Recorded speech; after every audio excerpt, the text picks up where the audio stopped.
모세가 애굽에 있던 이스라엘 백성들을 이끌고 출애굽한 이후에 40년 동안의 광야에서 그들이 하나님의 백성으로서 순종의 훈련을 받은 후에 여호수아를 통해서 가나안 땅에 들어가게 되고 그 땅을 정복하게 되었습니다. 그리고 여호수아가 죽은 이후에는 우리 이제 사사라는 그런 직책을 가진 사람들이 이스라엘 백성을 다스렸습니다. 그래서 지금 우리 자녀들이 이제 사사기를 배우고 있습니다. 그래서 사사가 다스리던 시기에는 여러 명의 사사들이 있었습니다. 그들은 왕은 아니었었습니다. 예.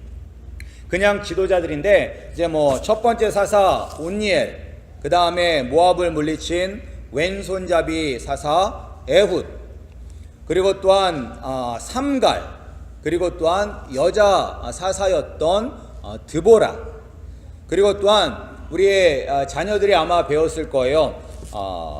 기드온과 300용사에서 아마 배웠을 것입니다.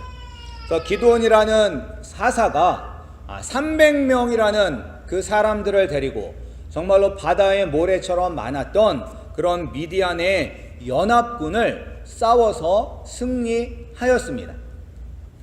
이렇게 사사들은 정말로 힘과 지혜와 용기가 있었던 사람들이고 이 사사가 다스리던 때에는 평화가 임하였습니다. 그런데 이 사사들 중에서 힘이 가장 센 사사가 있었습니다. 성경에 나오는 인물들 중에서 힘이 가장 센 사람이 누굴까요? 예, 삼손입니다. 삼손이 얼마나 힘이 셌는지 여기 보면 지금 사자도 삼손이 이길 정도로 이 힘이 세었습니다. 예. 그런데 이 삼손의 힘은 어디에서 나왔을까요? 예, 머리카락에서 나왔습니다. 예. 그런데 이 삼손이 여자에게 눈이 멀어서 그 머리카락이 잘리게 되고 그리고 눈이 뽑힌 후에 마지막에는 비참하게 이 블레셋 사람들의 신전을 무너뜨리며 함께 죽게 되는 것을 우리가 알고 있습니다. 그런데 삼손은 특별히 구별된 사람입니다. 성경에 보면 삼손은 태어날 때부터 죽을 때까지 특별하게 구별된 사람인데 어떤 사람이었냐면 나실인이었습니다. 나실인. 예.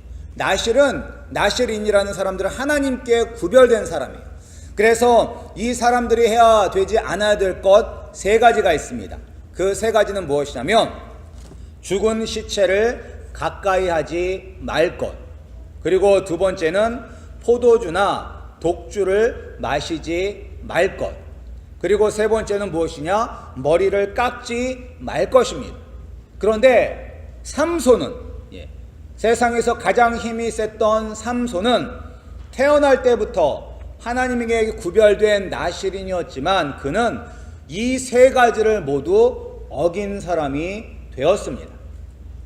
그래서 죽은 시체를 가까이 하지 말 것은 자기가 죽였던 사자에서 이 꿀이 거기에 둥지를 틀고 거기서 꿀이 나니까 그 꿀을 가져다 먹음으로 말미암아 죽은 시체를 가까이 하지 말라는 계명을 어겼고, 그리고 또 이 삼손이 딥나의 여자와 혼인을 하게 됩니다. 블레셋 여자죠.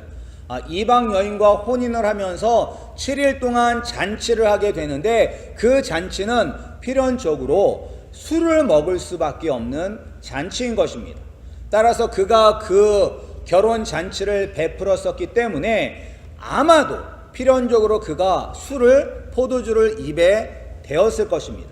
그러므로 말미암아 두 번째 이 규율도 어기게 되었고, 그리고 머리를 깎임을 당함으로 말미암아 이 세 가지 하나님께서 반드시 지키라고 하였던 이 세 가지의 규율을 어기면서 그가 힘을 잃어버리고 눈이 뽑히고 비참하게 노예로 살다가 이 블레셋 사람들과 함께 죽음을 맞이할 수밖에 없었습니다. 그런데 왜 하나님에게 특별히 이렇게 구별되었던, 부름을 받았던 삼손은 다른 사사들과 다르게 이렇게 비참한 최후를 맞이하게 되었을까요? 과연 무엇이 삼손을 잘못되게 하였을까요? 여러 가지 이유가 있지만 오늘은 우리 자녀들과 함께 예배하는 날이기 때문에 그 원인을 어디서 찾아보았냐면 부모에게서 찾아보았습니다. 삼손이 이렇게 된 데는 부모의 책임이 있는 것입니다. 어떤 책임이냐? 삼손의 부모가 오늘 읽었던 이 마누아와 그의 아내가 하나님을 제대로 알지 못하였고, 그리고 또한 이들에게는 믿음이 없었고, 그리고 자녀에게 본을 보이지 못했던 것을 우리가 성경을 통해서 알 수가 있습니다. 근데 이 삼손의 부모와 비교가 되는 부모님이 바로 이 사사기 다음에 룻기 다음에 나오는 사무엘상에 나오는 사무엘의 부모님들 엘가나와 한나를 보면 명확하게 이 두 부모가 서로 구별되는 것을 볼 수가 있습니다. 예. 우리가 어쩌면 삼손과 사무엘은 서로 다른 시대에 살았기 때문에 그럴 수 있다라고 우리가 생각할 수가 있습니다. 그러나 이 두 사람은 서로 다른 시대를 산 것이 아닙니다. 사무엘 역시도 이스라엘의 마지막 사사였습니다. 따라서 사무엘이 살던 시대의 그런 시대적 배경이나 사람들이나 이 삼손이 살던 시대의 사람들이나 다 똑같은 사람들과 다 똑같은 환경에서 자라고 그들이 생활을 하였습니다. 그런데 한 사람은 하나님으로부터 특별한 그런 태몽이 아니죠. 그런 특별한 그 경험을 하였고 아이를 낳을 것이라는 특별한 경험을 하였음에도 불구하고 비참하게 죽었고, 한 사람은 정말로 죽는 그 순간까지 이스라엘 백성들에게 존경받는 사사이자 선지자로 살았던 것은 바로 부모님의 차이 때문인 것입니다. 우리가 하나씩 살펴보자면 어떤 차이가 있냐면, 첫 번째, 삼손의 부모님들은 하나님을 제대로 알지 못하였습니다. 이들이 하나님을 알지 못했느냐? 그것은 아니었습니다. 맨 처음에 이 사무엘의 부모님이나 이 삼손의 부모님이나 둘 다 공통점이 있는데 어떤 공통점이 있냐면 자녀가 없다는 것입니다. 자녀가 없었어요.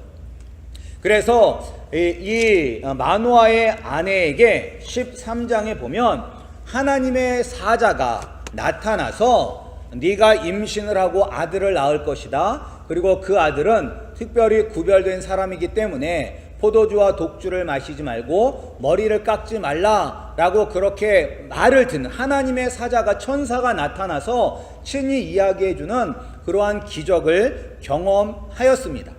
그런데 이 사람들이 하나님을 제대로 알지 못했다는 것을 어떻게 알 수가 있냐면, 그런데 이제 그 아내가, 이 마누아의 아내가 자기 남편에게 가서 이야기하는 거예요. 오늘 내가 어떤 사람을 만났는데 그 사람이 하나님의 사자인지 아닌지 내가 잘 모르겠다라고 이야기를 합니다.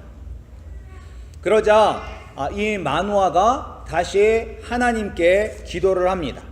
우리가 13장 8절에 한번 보시면 거기 뭐라고 나왔냐면, 13장 8절에 한번 보시면 마누아가 여호와께 기도하여 이르되 주여 구하옵나니 주께서 보내셨던 하나님의 사람을 우리에게 다시 오게 하사 우리가 그 낳을 아이에게 어떻게 행할지를 우리에게 가르치게 하소서라고 기도하였습니다. 누구한테 기도했냐면 여호와께 기도하였다라고 이야기를 합니다. 따라서 이 사람이 하나님을 아는 사람이에요. 아는 사람. 그런데 하나님을 제대로 알지 못한 것입니다. 하나님의 사자를 알아보지 못하였고, 그리고 또한 두 번째 동일하게 하나님의 사자가 나타났음에도 불구하고 그것을 또한 잘 알지 못했기 때문인 것입니다. 그런데 이 사무엘의 부모였던 엘가나와 한나는 하나님을 잘 알고 하나님께 온전히 예배했던 사람들입니다.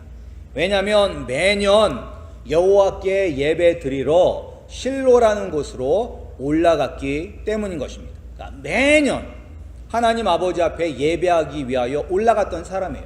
그러니까 한 사람은 하나님을 온전히 알고 하나님을 온전히 예배하는 사람이고, 한 사람은 하나님을 알지만 하나님에 대해서 제대로 알지 못하는 사람인 것입니다.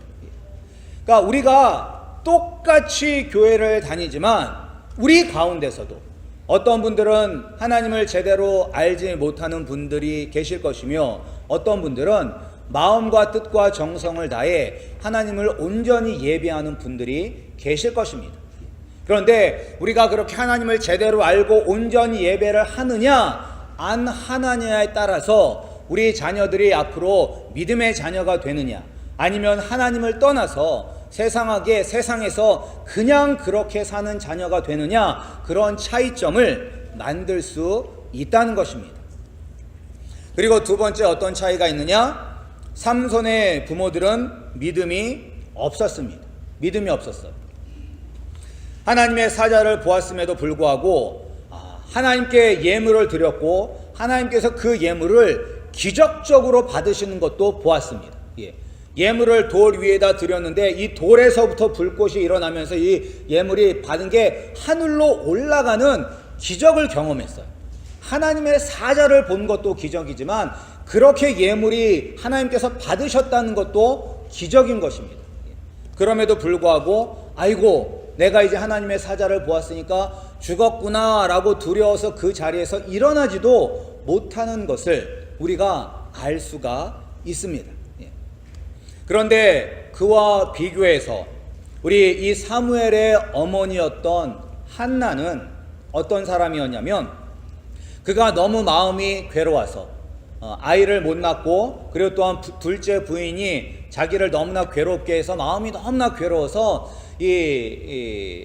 하나님 아버지 앞에 나가서 술 취한 사람만, 소리는 내리지 아니하고 입술로만 간절히 기도하였습니다. 그런데 그때 엘리 제사장이 그것을 보고 대낮부터 술 먹지 말아라 라고 이야기를 했어요. 그러니까 그 제사장은, 엘리 제사장은 변변치 못한 제사장이었습니다. 두 아들은 하나님의 제사장이었음에도 불구하고 하나님께 예배드리는 곳에서 음란한 것을 행했을 뿐만 아니라 하나님의 예물을 이렇게 갈취했던 사람이고, 결국 하나님의 저주를 받아 전쟁에 나가서 죽었던 그런 두 아들을 가지고 있던 사람이었고, 아들이 그렇게 잘못된 것을 알고 있었음에도 불구하고 믿음으로 이끌지 못하였던 그런 변변치 않은 제사장이었습니다. 그런데 그 제사장이 하나님께서 너의 기도를 들으셨다라는 그 말을 이 한나는 그대로 믿고 다시는 가서 울지도 않고 슬픈 기색도 보이지 않았다라고 이야기를 합니다.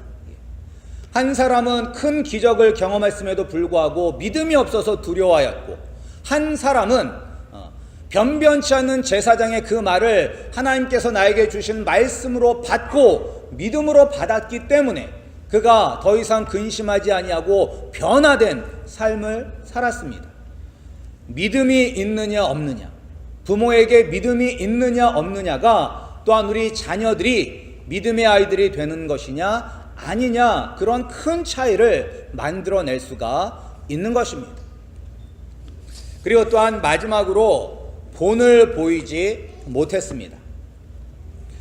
오늘 이 삼손은 하나님이 특별히 택한 나시린임에도 불구하고 이 성경을 보면 그가 좋아했던 여인들은 다 하나님께서 사귀지 말라고 했던 그런 이방 여인들만 좋아했습니다. 이방 여인들 아니면 기생들만 좋아했어요. 하나님의 사람. 그리고 부모님은 그것이 마음에 들지 않았지만 그럼에도 불구하고 그것에 대해서 훈계하지 않았습니다. 오늘 말씀에도 보면 이 14장 3절에 보면 뭐라고 이야기하고 있냐면, 그의 부모가 그에게 이르되 내 형제들의 딸들 중에나 내 백성 중에 어찌 여자가 없어서 내가 할례 받지 아니한 블레셋 사람에게 가서 아내를 맞으려 하느냐 하니. 그러니까 삼손이 그리고 뭐라고 이야기하냐면 그의 아버지에게 이르되 내가 그 여자를 좋아하오니 나를 위하여 그 여자를 데려오소서 하니라. 이렇게 기록되어 있어요.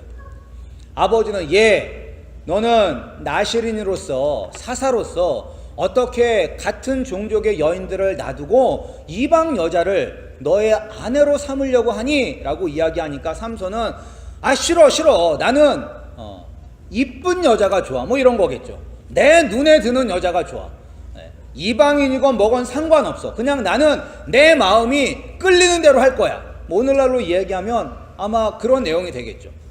나는 그냥 내 마음이 끌리는 대로 갈 거야.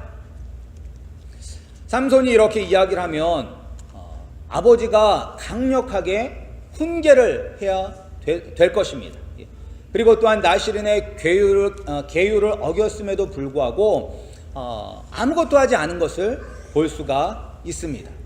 그러니까 이런 한 가지를 통해서 이 삼손의 부모님들은 어렸을 때부터 이 삼손에게 모범을 보이지 못했다는 것을 우리가 알 수가 있습니다. 그러나 이 사무엘의 어머니와 아버지였던 엘가나와 한나가 하나님께 서원한 대로 내가 아들을 낳으면 그 아들을 하나님께 드리겠다라고 약속한 대로 그가 사무엘이 젖을 떼자마자, 오늘날로 이야기하면 한 4살 5살 정도 될 거예요. 그 젖을 떼자마자 그 아이를 엘리 제사장에게 갖다 맡겼습니다. 그리고 나서 1년에 한 번씩 하나님 아버지 앞에 예배 드리러 갈 때마다 손수 지었던 겉옷을 사무엘에게 전해 주었습니다. 전해 주면서 어떤 이야기를 했을까요? 그 자기가 손수 지었던 겉옷을 가지고 사무엘을 전해주면서 어떤 이야기를 했을까요? 공부 열심히 해서 훌륭한 사람 되어라, 출세해라, 돈 많이 벌어라, 이런 이야기 했을까요? 아니겠죠. 너는 하나님께서 믿음으로 나에게 주신 하나님의 선물이다. 너는 하나님의 사람이 되어서 하나님을 기쁘게 하는 사람이 되어라. 이런 권면의 이야기를 했을 거예요. 그러니까 어렸을 때부터 삼손의 부모님과 그리고 사무엘의 부모님은 너무나 큰 차이가 있었다는 것을 우리가 알 수가 있습니다. 우리 자녀들이 어렸을 때는 몰라요. 지금 저희 교회는 다 이제 어린 우리 자녀들만 있는데 한 고등학생 정도 되거나 이제 대학생 되면 아이들이 엄마나 아빠가 교회 가자고 한다고 교회 가지 않습니다. 그리고 그때가 되면 억지로 아이들을 교회에 데리고 나올 수도 없습니다. 이미 장성하신 자녀들이 있는 분들은 경험하셨을 거예요. 뭐 한 국민학교 때까지나 억지로 끌고 갈 수가 있지, 더 크면 아이들을 억지로 끌고 갈 수가 없습니다. 그런데 고등학교 때나 대학교 때 교회를 떠나는 아이들, 뭐 교회의 염증을 느끼고 그런 것들도 있지만 커다란 교회를 떠나는 커다란 이유 중에 하나는 부모님을 보고서 교회를 떠나는 거예요. 왜냐하면 교회 안에서의 부모님의 모습과 교회 밖에서의 부모님의 모습이 너무 다르기 때문에. 교회 안에서는 말씀대로 살아야 된다, 이웃을 사랑하고 남을 사랑하라, 그런 말씀에 아멘 아멘 하면서 집에 가서는 공부해라, 한 명이라도 더 잡아내려야지 네가 올라가지 않느냐, 네가 출세하지 않느냐, 이런 세상적인 모습을 보이니까 아이들이 그런 모습에 이제 실망해서 교회를 떠나게 되는 것입니다. 그래서 우리 아이들이 어리고 주일학교를 잘 나온다고 우리가 마음을 놓아서는 안 되는 것입니다. 오늘 정말로 이 말씀처럼 우리 부모님들이 먼저 하나님을 온전히 알아야 되고, 또한 부모님이 하나님에 대한 믿음으로 사셔야 되고, 그리고 또한 자녀들에게 믿음의 본을 보이실 때 우리 자녀들이 세상에서 소금과 빛의 역할을 감당할 수 있는 믿음의 자녀들이 될 수가 있는 것입니다. 지금 어린 자녀들을 가진 분들, 저도 마찬가지죠. 우리 어린 자녀들을 가진 분들은 지금부터 부지런히 아이들에게 믿음의 본을 보이고, 그리고 하나님을 더 알아가시는 모습을 보이시기 바랍니다. 그리고 또한 장성한 자녀를 두신 분들은 아유 이제 늦었어 라고 생각하지 마시고 하나님의 때는 늦은 것은 없습니다. 지금이라도 우리 부모님들이 간절히 기도하시면 하나님의 때에 하나님께서 우리 장성한 자녀들의 마음을 변화시켜 주셔서 그들도 하나님 아버지 앞에 예배케 하실 것입니다. 그리고 또한 그 자녀들을 위해서 또한 간절히 기도하시는 우리 성도님들이 되시기를 소원합니다. 오늘 이렇게 두 사람이 있습니다. 하나님이 사무엘아 사무엘아 하나님이 친히 부르시고 하나님 말씀하세요 라고 하나님의 음성을 듣고 하나님을 위하여 살았던 사무엘과, 그리고 정말로 하나님의 말씀에 순종하지 아니하고 하나님의 말씀대로 살지 않아서 눈알이 뽑혀서 마지막에 저렇게 최후에 비참하게 죽었던 삼손, 어떤 사람이 되느냐, 많은 부분이 우리 부모님의 손에 달려있다는 것을 깨달으셔서 지금부터라도 믿음으로 하나님을 사랑하시고 또한 믿음으로 자녀들에게 본을 보이시는 우리 성도님들이 되어서 또한 우리가 이 시대에 하나님의 말씀을 전하는 그리고 선포하는 빛의 자녀들이 되고, 또한 다음 시대는 우리의 자녀들이 그 다음 시대를 책임지고 환하게 비추는, 그렇게 계속하여 대를 이어서 하나님의 말씀을 이 세상에 전파하는 우리 아름다운 교회가 되기를 주님의 이름으로 축복합니다.